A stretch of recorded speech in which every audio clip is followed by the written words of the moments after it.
What's going on, everybody? Welcome back to another episode of Darkers on Duke. This week we got certified bucket getter, Roshown McLeod. One of the first transfers, I think the first transfer that Coach K ever take at Duke. But had a really fun conversation with him. And as always, make sure you subscribe. We're pumping out content at least once a week. So make sure you subscribe so you get alert to check it out, and make sure you head on over to our YouTube channel at the Field of 68 on YouTube, so where we post clips from my podcast and all of our podcasts across the whole network. And reach out to me on Twitter at Dre_Dawkins and at the Field of 68. Let us know who you want to hear from next and what you think of the podcast. Thanks. Hope you enjoy. We'll see you next week. All right, this week we got my guy, big bro, Roshown McLeod. What's going on, man? Thanks for coming on. Hey, no problem, man. Always available for my brothers. Appreciate that. All right, so we start the podcast off every week with the same question. What was your welcome to Duke moment? My welcome to Duke moment? Yeah. My welcome to Duke moment, I would say it happened on my visit, man. I was transferring, so I took a visit during like a break, so there was nobody on campus. And all we did was play ball, work out, and it was very different than my daily routine at St. John. So it gave me a reminder of how hard you had to work to be as good as because I played for Bobby Hurley Sr. So competing at that level was something that I was accustomed to. So when I got to Duke and I see the work that they put in, that was my welcome to Duke moment, because everybody could have went home, but instead they stayed on campus because they didn't even make the tournament that year. It was the year Coach was in the hospital, and all the players could have went home, but I felt like I was a part of the program because everybody stayed on campus to host me because they wanted me to become a Blue Devil. So that was my welcome to Duke moment, man. I hadn't even signed yet. That's what's up, man. So growing up in New Jersey, right? Big basketball culture up there. So, well, what drew you to basketball initially, growing up?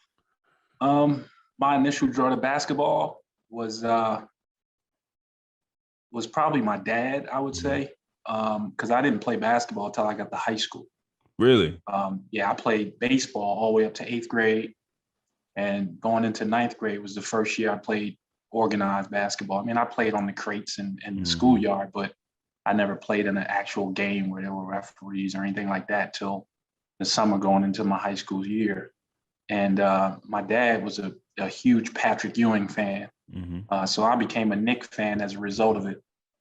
And I began to love Patrick Ewing, and then I started watching a little bit more basketball and started seeing guys like Hakeem Olajuwon. But I would say my dad was the first one to introduce me to it. But I went from 5'8" to 6'2" over that summer. That helps. And so that really helped. Even though I was still horrible, I was going to the right program. And so that allowed me to really develop. There was not a whole lot of pressure put on me to play right away. So I was able to play against guys like Roderick Rhodes and Terry DeHare and Jerry Walker at a young age to see what basketball was played like at a high level. Yeah. And it's funny because a lot of people don't know this, but I actually quit as a 10th grader. Didn't really enjoy it that much. Wow. Because I was fragile, skinny, didn't have a huge knowledge of the game. And I quit. After 4 games my sophomore year, I went from freshman team to varsity, and didn't enjoy playing. And obviously my mother stepped in and was like, "Listen, you'll never quit anything a day in your life." So the rest of my career got planned for me between Coach Hurley and my mom, and it worked out. I thought it worked out pretty good. Yeah, I'd say so.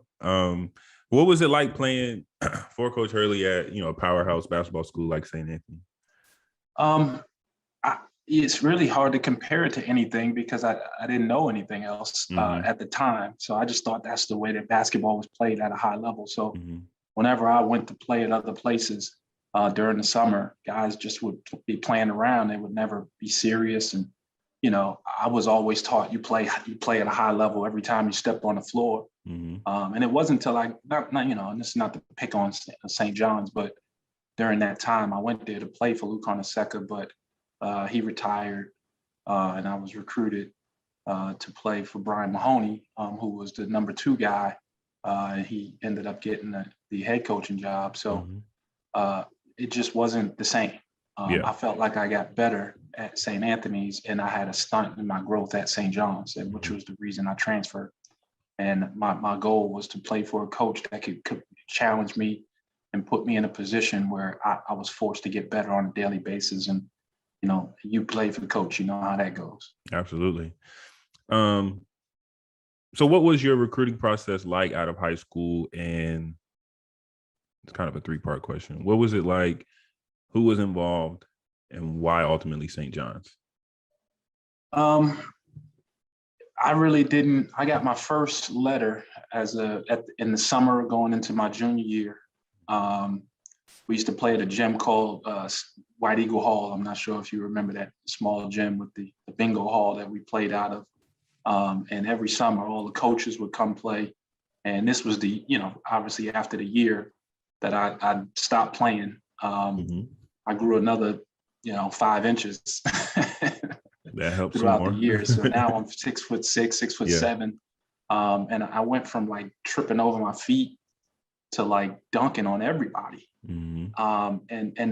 What happened was during that time, Coach Hurley would go speak that summer to all of the clinics and Poconos camps and different things like that. And he would take me and I would just travel with him to like 5 or 6 different clinics and camps a day. And he would put me through drills and I would demonstrate the drills. And what that did for me is it really improved my skill set. It improved my understanding of the game. And then at the end of the summer, I was invited to Nike and ABCD. And I think it was just because I was on Roderick Rhodes' team. But I go and I was in a very, very good class with Rasheed Wallace and Jeff Capel and Greg Newton and, Jerry Stackhouse. And, we just had a tremendous class, man. Brevin Knight. Just a lot of talent. And right behind us was Allen Iverson and Paul Pierce and guys like that. So we got guys at camp. And I went and I had a really good showing. And I left the camp ranked in the top 30, 35 in the country based on my performance. So that's when basketball really got serious for me. And when I got home, I had a bag of letters from colleges wanting to recruit me. And, that was my takeoff summer going into my career for basketball. Yeah. So why did you ultimately choose St. John's? Oh, man. So I was young, man. I was, my options, I visited Wake Forest. I visited Arizona, Florida State, Florida, and St. John's were my top 5 at the time because Duke would have been in the top 5, but Joey Beard, who was in my class as well, he was like the number 2 player in our class. He played with Grant in high school and he committed really early. So they didn't need anybody at my position at the time. So, I didn't want to just go sit behind anybody or anything. It was Grant, Tony Lane, Joey, and it's funny because I ended up in the same situation. Right. But I was a little bit more knowledgeable about my level of competition. So I ultimately chose St. John's because it was close to home. Being a northern kid out of Jersey, New York area, playing in the Garden was a dream. But I was a 17-year-old freshman. My birthday came really late in November. And so I was still 17 years old going into college. I played my first 2 or 3 games as a 17-year-old freshman. And I didn't want to be too far away from my family because if I wasn't afraid to go away, I probably would have went to Arizona. Yeah. Which was, Miles Simon and, guys like that, Khalid Reeves. They had a really talented team. Stacey Poole, guys like that. So, I just really chose St. John's because of the Garden and the ability for my family to see me play on a regular basis. Yeah. And, so after your sophomore year, you make a decision to transfer,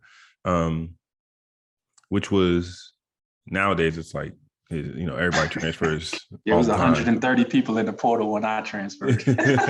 Yeah, now it's 3,000. So what goes into that decision when it's not, it's not the thing that everybody is doing at that time? So I became a father after my freshman year. Mm-hmm. So at 19 years old, my girlfriend gets pregnant, and I have to make a decision. I stayed home to be close to my family, but now I'm going to be a father. But I have to make another decision. Do I go away and, put myself in a position to take care of my family better? Or do I stay here and grind it out so that I can be present and available? And ultimately, I chose to make my future better. And I had to sacrifice some of that visibility to my family to do so. But for me, the biggest thing was just I wasn't learning at the rate that I had been learning in high school. I played 3 years of basketball prior to coming to college, and I was ranked in the top 35 where you got guys who've been playing since they were 6 years old. Mm-hmm. So learning the game at that rate was really good for me. And as I got older, stronger, more athletic, I wanted more. Mm-hmm. And so I was fortunate enough to play for a Hall of Fame high school coach. And my decision was I need to play for a guy who's, if not equal or better than where I started. So that was my decision for, obviously Arizona became another option when I was transferring because it was a place that I considered heavily coming out of high school. Mm-hmm. And Lute Olson is a Hall of Fame coach. So really it was between Coach K and Lute Olson. And ultimately we know the answer to that question. So why was it Duke over Arizona? When I got to Arizona on the visit, it felt corporate. Mm-hmm. It didn't feel home. When I got to Duke, I just felt like I was at home. And it helped that I had family in North Carolina. My family's Mm-hmm. originally from North Carolina and South Carolina. So I had family here. So when I got to North Carolina and I had such a great time with nobody on campus, Mm-hmm. no parties, no anything, my thought process was I got the best of Arizona, but I still feel better not getting the best of what Duke had to offer. Yeah. From a student perspective. So I felt like it was something more for me to experience and learn at Duke. So I ultimately chose Duke because the opportunity to play. I mean, I had an opportunity to play at both places, but Grant was graduating, Tony Lang was graduating, mm-hmm. Cherokee Parks was leaving. They didn't have anybody like me. Mm-hmm. That they were losing all of their guys who were 6'8" that could step inside, outside. And I saw an opportunity to say, you know what, I can help bring the best program arguably in the country back to prominence. And that was a great challenge for me. And I wanted to be a part of bringing that back. Yeah. So you get down there and obviously, you got to sit out for the year. What was that experience like, having to sit out, only being able to practice, go to just watch the games? I mean, that sounds like the worst, like the worst of the worst in college. Yeah, like it was. Not It was being really able to bad. play and just practicing. It was especially bad, at Duke, because I don't, some of y'all don't know, in practices is no joke. And not be able to take it out on somebody Yeah, else. exactly, Right? exactly.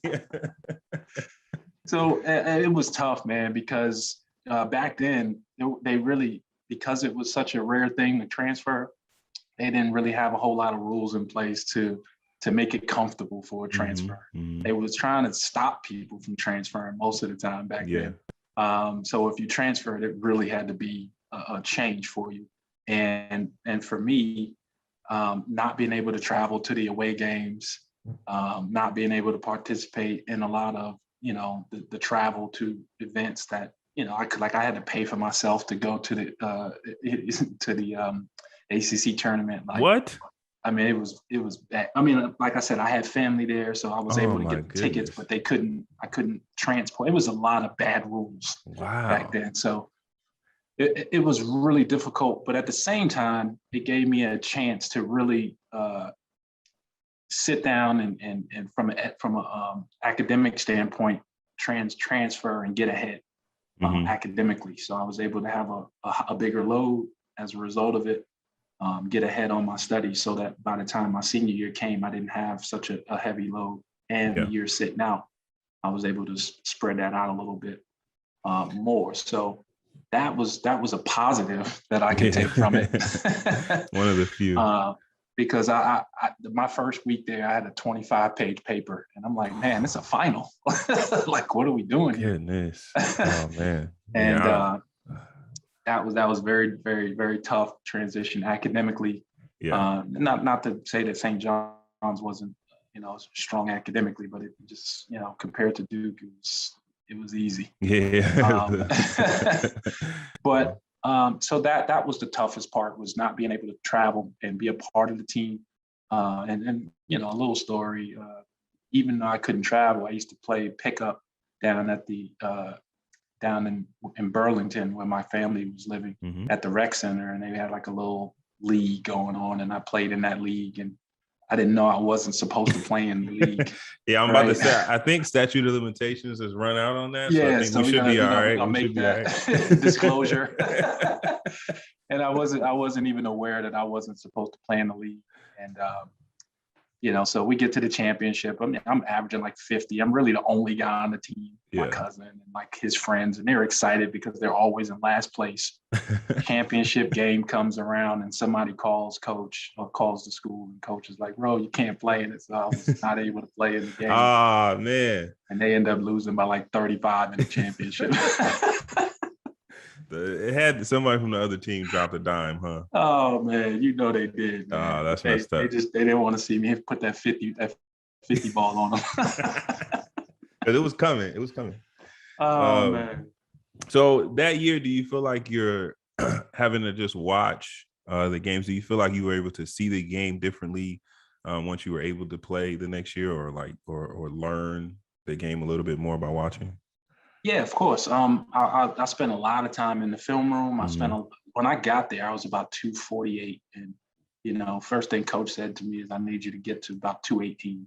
And I was, such a random number, but I didn't understand why, because when I left high school, I was about 195, 6'8", 195, and I always played with speed and quickness.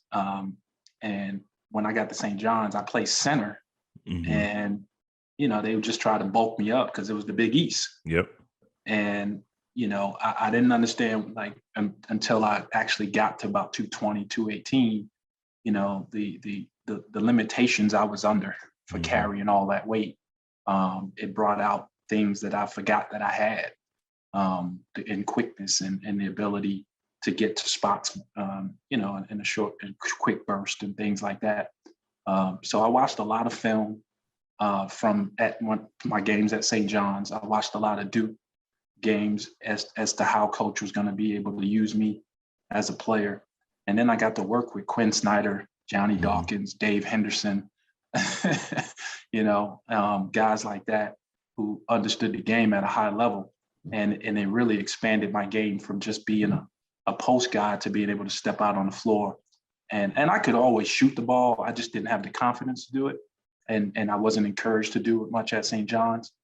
But once I got to Duke, obviously, three ball is a big part of our game. So my confidence was boosted.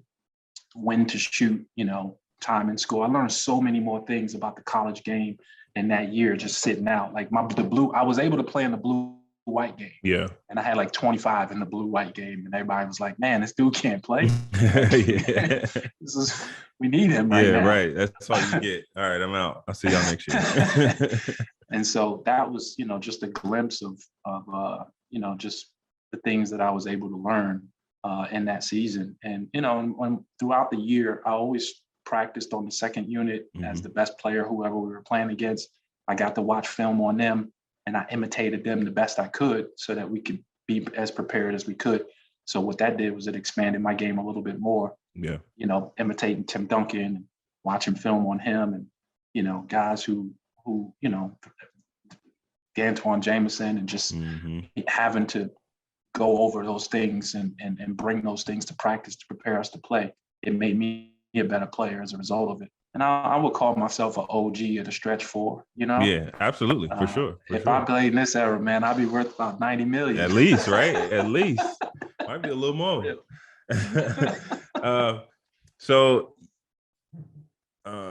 you sit out the year, then so your redshirt junior year, you come out, you can play. I'm sure you were hype, ready to go, and you increase your production across the board in pretty much every category except assists, which I can appreciate because that wasn't my job, man. That wasn't my job. Hey, I hear you, and not me either. I always said if you pass it to me, I assume you want a shot.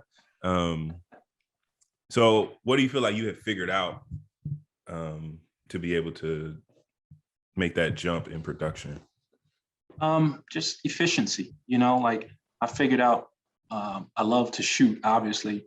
I broke the game down on, areas to score, free throw line, 3-point shot, offensive rebound, isolation, so I broke down the game so that if I could get 3 to 4 points in each one of those categories, I could increase my production and not put so much pressure on one thing. A lot of guys think you just need the volume shoot.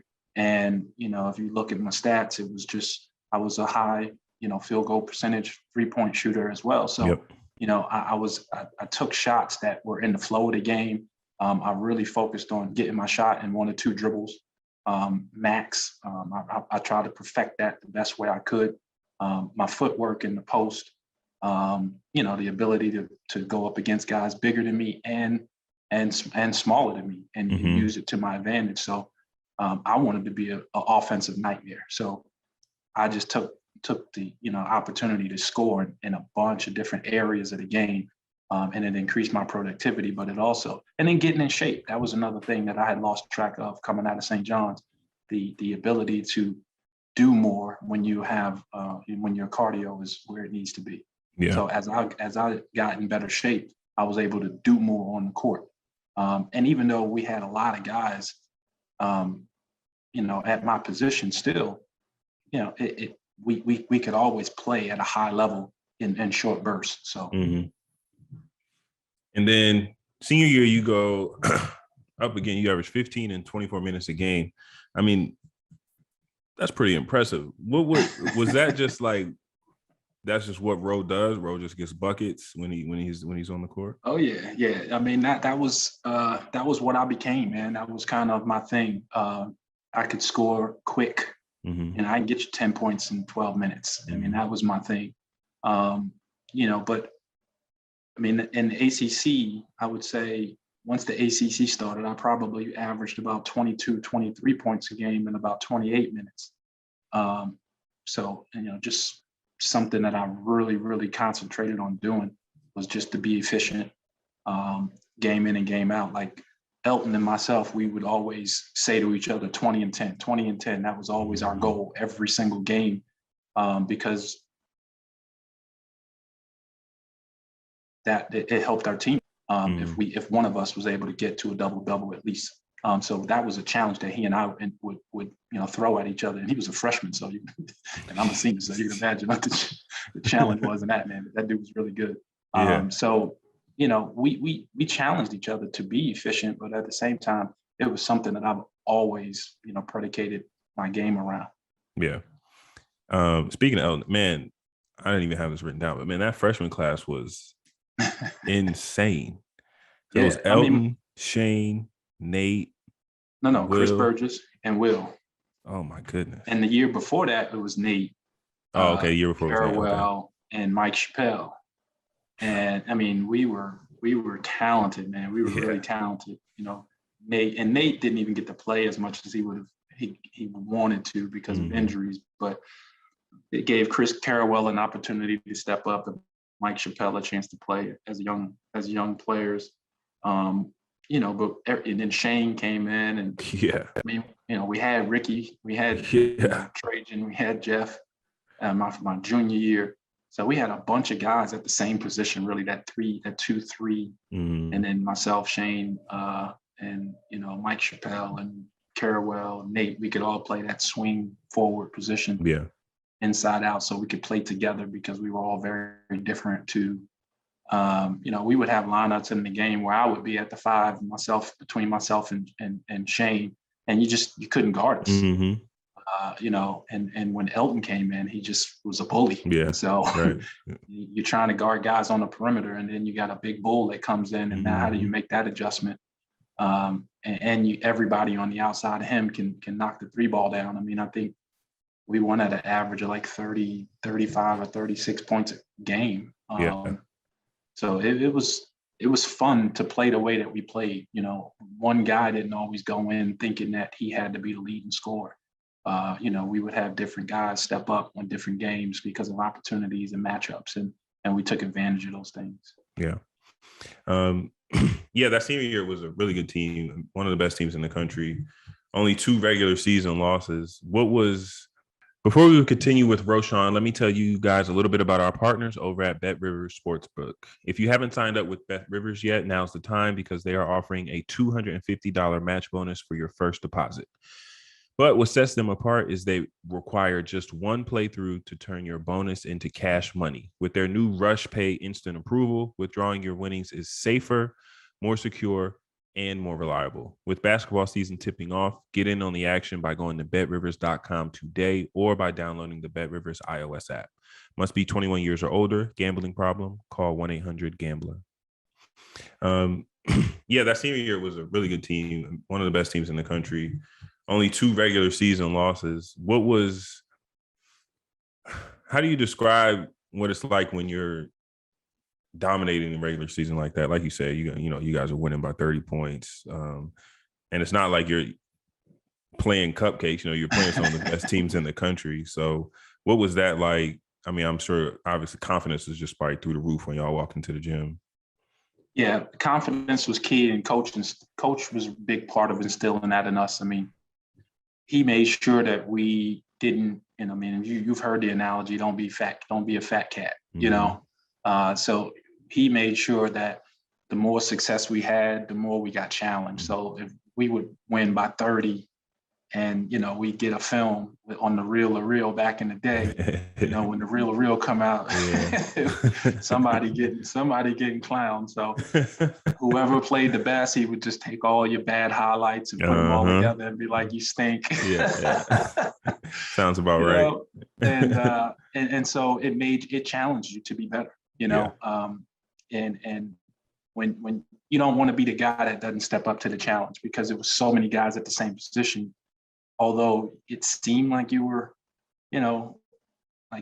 dispensable, we needed everybody, to be able to accomplish what we did all year long, only having lost 2 games in the ACC. Well, we lost 1 in the regular season and then 1 in the championship ACC game. And then we lost 2 during the regular season. And then our last game, I think we lost 4 games that year. Yeah. But we needed everybody to be pushing each other, and that's what Duke teams who are the best, that's what they have. They have either a super great player or they got a large group of guys pushing each other to be the best that they could be. Mm-hmm. You mentioned that Carolina game in the ACC championship. What was that game like? Carolina was really good, ended up being a number 1 seed. You guys ended up being we were the number 1 seed even though they beat us. Yeah. Well, I mean, you both got 1 seed in the tournament. Yeah, we were the overall. We still ended up being the overall number 1 seed, but they beat us in the championship. It was a good game. Yeah. What was that game like? Because I know, you guys split the regular season, and so you got the grudge match in the ACC title game. I think it was in Greensboro. I mean, what was that atmosphere like? I remember we had one, and it was nuts. So I'm sure it was about the same for you guys. Yeah, it was definitely nuts. I mean, anytime we're getting ready to play Carolina, it could be 3 weeks out with 4 games to go before them, and you get the Carolina questions. Yeah. And, we always try to stay focused on who we were playing next. So that was always a key, not to get too far ahead of ourselves. But, having split the series and, us being number 1 going into it and then being number 2 in the country going into it, it just was the stage was set to be, a brawl, a heavyweight brawl. So the country was watching, the world was watching all the way out to China. And it was a battle back and forth. I mean, You know, they made some big plays. We made some big plays. And we were young. You know, they had a lot more experience than we did, although, you know, we had a good season. We had a great season. They had a great season. They just had a little bit more experience, and probably, you know, Vince Carter and Antoine Jameson made a huge difference in that. Yeah, they were decent. They were decent. And Ed Cota was a problem. Oh, Shimon was a problem. Yeah. So, you know, but it was a great game, man. And it went down to the wire, and, you know, they came out on top. But I think that prepared both of us for the tournament. And, you know, we could look back on that season and say, you know what, I mean, for me, I would have loved to play Carolina every game because it brought out the best of me. Yeah.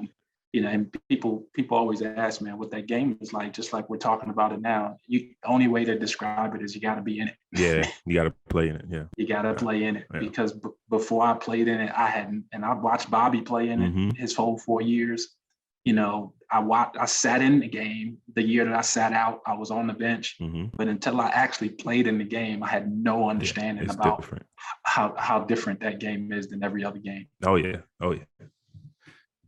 Everything goes up a little bit. So then you guys lose that game. How do you flip the switch going into the NCAA tournament? Obviously, knowing the season isn't over, you still have goals to win a national championship. How do you flip the script after losing in such a emotional game in the ACC championship?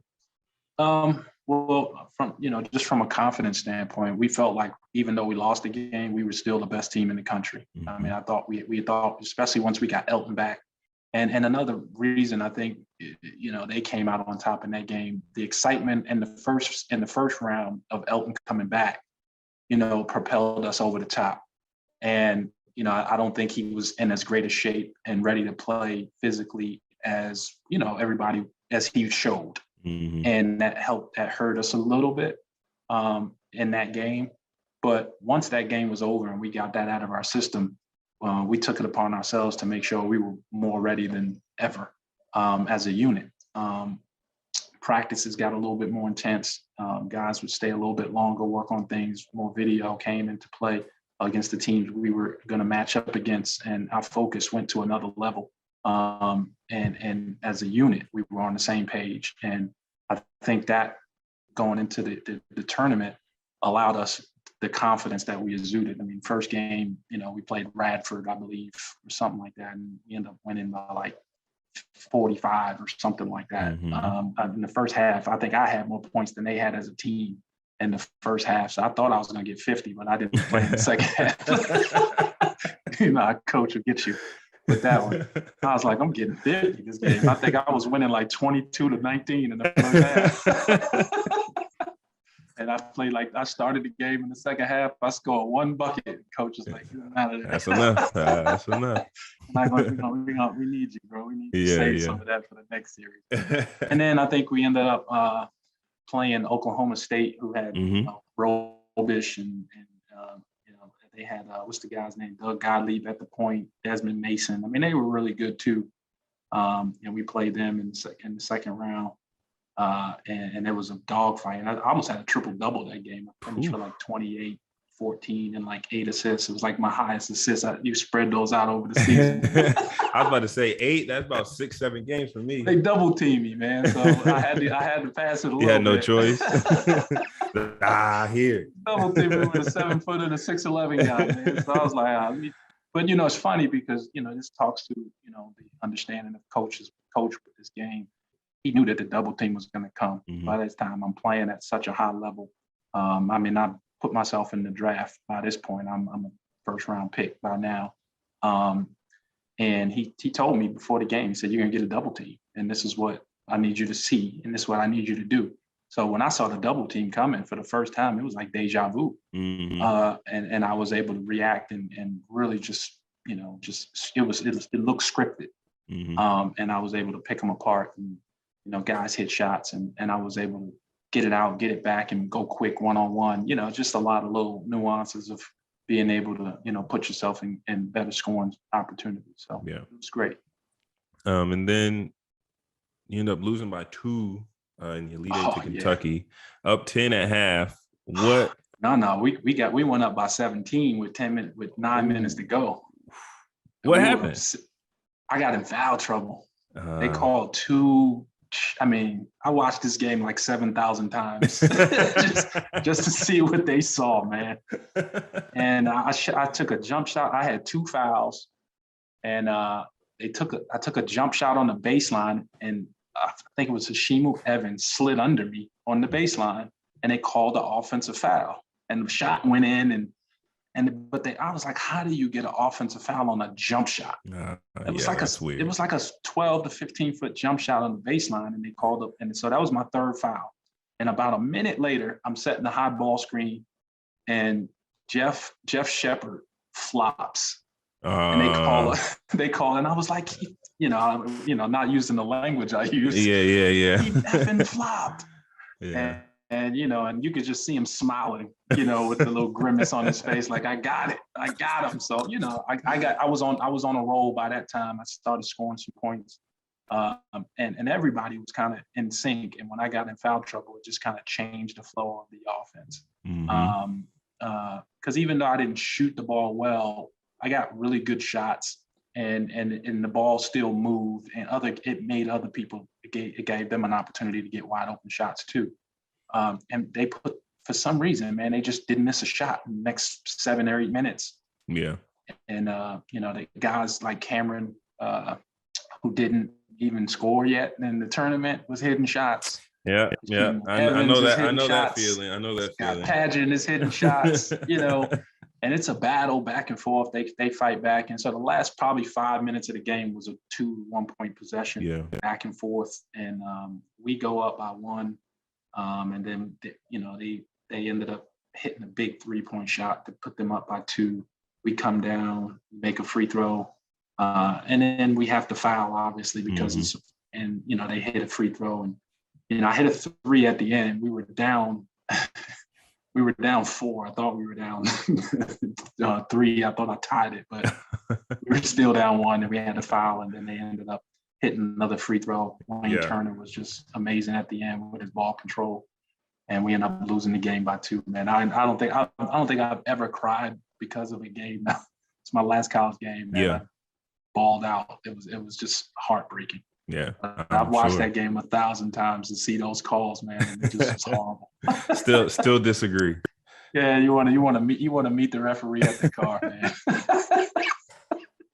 You can't do it, but in your mind, you're like, man, if I could just meet him at his car, nothing's gonna change, but I feel a whole lot better. Yeah, right. It make me feel better. That was the jersey coming out of it. So fast forward to this year. What are your thoughts on this being coaches last year on the sidelines? It's really hard to believe. You know what I mean? Like having been a part of this family for so long. Seeing what coach has been able to accomplish with and after, before, all that stuff. Like, I understand it because, my pro career got cut short because of injury, and I didn't get to lead the game on my own terms, which was very, very disappointing for me. And, it was a little bit depressing. So, but seeing coaches experience, like, what else is there to accomplish? I've got gold medals. I got 5 national championships. I've coached numerous pros, probably, got more pros than anybody in the league right now. It's only in 1 or 2 other schools that could even rival that a little bit. And he's getting up there in age. He's got grandkids, he's created a network of relationships that will last anyone 2 lifetimes. It was the right time. Yeah. Like we see in boxing a lot of times, that guy take one more fight. It was the worst decision they ever made. Now we got guys, like Roy Jones and we got Holyfield out there. Mike Holyfield, they out there at 59 years old, and it's the worst decisions. Just let it go. Just let it go. And I think he's doing it at the time where we're not saying, "Hey, coach, just let it go." Right. He can go out on top. Especially seeing the guys play this year. I think they're gonna, have a special year this year. So I just think the timing is right, and for us, all of us, to be able to support him is tremendous, and it's great for Duke basketball to be coming into a new chapter with John at the helm of that. and Chris and the rest of the staff. Those guys have a great opportunity to continue a legacy that was built from the ground up by a guy who's still around, who can still be wise and a mentor to you, and all that good stuff. Because we know Coach not going to go too far. No. He just won't be sitting in the seat. we can propel this legacy to something else, to a next generation, which is awesome. Yeah. Speaking of this year's team, have you gotten to see any of them over the summer? Or yeah, I was up for when we were up for Coach K Academy, and we got a chance to watch the guys play, man, and they got some great size, they got great versatility. Some of these guys, Adrian Griffin's son, Adrian and I kind of grew up playing against one another. They look like grown-ups, man. yeah. AJ's a grown man, yeah. And but to see the versatility that we have, and the kid from Seattle, oh my God, he's the truth. Special. Yeah. And so, that's kind of like Roshown, Jason Tatum 3.0. Yeah, I'm just throwing myself into names. No, he's got he's different. He's got that it thing. He's got it. It's just a matter of what he does with it. Yeah, he's got it. Yeah, he has it for sure. Absolutely. So I'm excited to watch these guys this year. I'll probably get up to a couple games this year as well, because of coaches last year wanted to be part of his going out party. So he actually came to my draft party, so I got to come to this. So are we hearing it here first? Prediction is national championship for this year's team? I always want us to win the national championship, and I'm gonna say that with confidence, no matter who we got on our team, unless the season started and we 0-6. But if it's at the beginning of the year, I'm always going national championship, bro. For sure, I hear you. That's just the confidence that I have in what coach's ability and our system and what we put out on the floor. Now, 7 games in, we might change that, but right now, and the way that the game is played now, we'll say national champ. You can throw anything out there and be wrong. Right. Yeah, exactly. All right. I got one more thing. This is how we end the podcast. I need you got to win a game. I need you to pick a starting 5 and a 6-man, a Duke starting 5 and a 6-man. Oh, man. Yeah. I'm putting you on the spot. Oh, man. So obviously we're going to start with, in my opinion, the greatest Duke player of all time, which is Christian Laettner. That's just my opinion, but that guy, what he was able to accomplish, what he was able to do in the 4 years that he spent here is you can't. It's not going to be duplicated because nobody stays 4 years. No one will be that good and play for 4 years. Right. So we would definitely put him at the 5. Then I would definitely put Bobby Hurley. I got to go with Bobby Hurley. Okay. Just because that's just it's my brother. We grew up Jersey City, born and raised, and we got to get people the ball. My other choice would have been Jay Will, but Jay Will shoot too much. my wings will be a little bit better, and I have some off-ball guys.